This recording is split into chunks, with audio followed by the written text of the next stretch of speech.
Mapagpalang araw sa ating lahat, mga kaibigan at mga kababayan. Dito tayo magbabasa ngayon sa James or Santiago 3 at ang talata ay 1. Huwag maging guro ang marami sa inyo, mga kapatid ko. Yamang nalalamang tayo ay tatanggap ng lalong mabigat na hatol. Ito'y pinaalalahanan ng Panginoon sa pamamagitan ni Apostol James ang mga nagtuturo na tatanggap ng mabigat na hatol. Bakit? Kung hindi ayon sa kalooban ng Panginoon ang itinuturo. Taliwas sa kalooban ng Panginoon ang tinuturo. Mayroong na mga nagtuturo, mga ganun, mga kaibigan at mga kababayan. Kaya nga, tayo bilang nagtuturo, no, ang panawagan natin doon sa mga nagtuturo na para ang tao ay maligtas, humanap ng katotohanan, manampalataya sa Panginoon, ituro ang kalooban ng Panginoon. Ako nga, itinuturo ko ang pangalan ng Panginoon na si Yeshua Messiah. Dahil isa yan sa kalooban ng Panginoon. Ngunit, hindi lamang ang sinasabihan nito ang tagapagturo. Alam niyo, sabi ng Panginoon dito sa John 5 verse 35 or 39, ito yung sinasabi niya. Saliksikin nga ang mga kasulatan sapagkat ang mga ito ay iniisip ninyo na mayroon kayong walang hanggang buhay. At sila ay ang mga ito ang nagpapatotoo sa akin. Saliksikin. Hanapin. Search the scripture.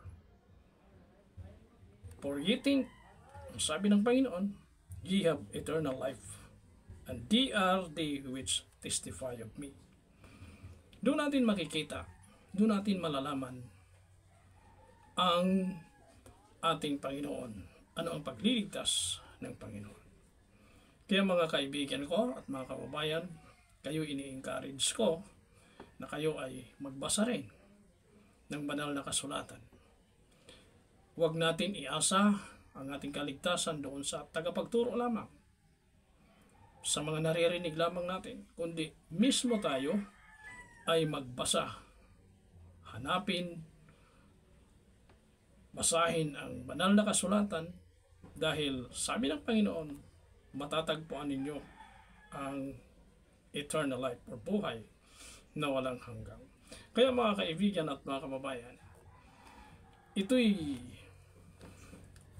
hindi ginagawa ng karamihan, lalo na ang pagbabasa ng banal na kasulatan. Yung mga Bible natin, minsan inaamag na doon sa gilid ng ating lalagyan, hindi binabasa.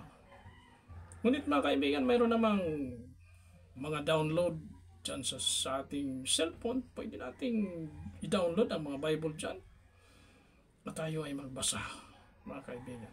Sapagkat ano ang sabi ng Panginoon, makikita ninyo, malalaman ninyo ang tungkol sa Kanya, sa akin, at doon yung matatagpuan ang buhay na walang hanggan.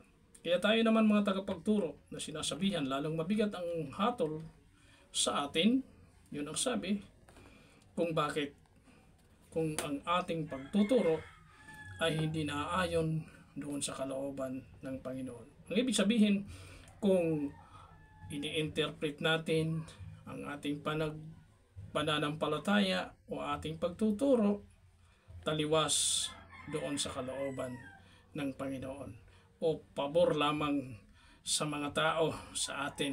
No?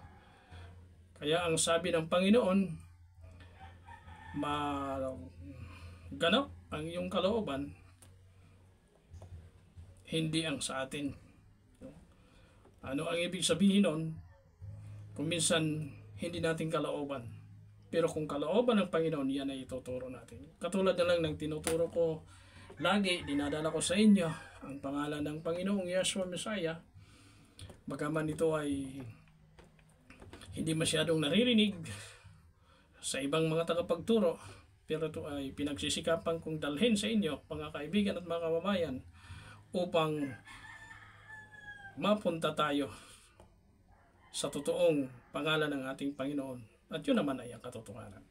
Magandang araw sa ating lahat mga kaibigan. Pagpalain tayo ng ating dakilang lumikha at Panginoong Yeshua Messiah. Magandang araw sa ating lahat.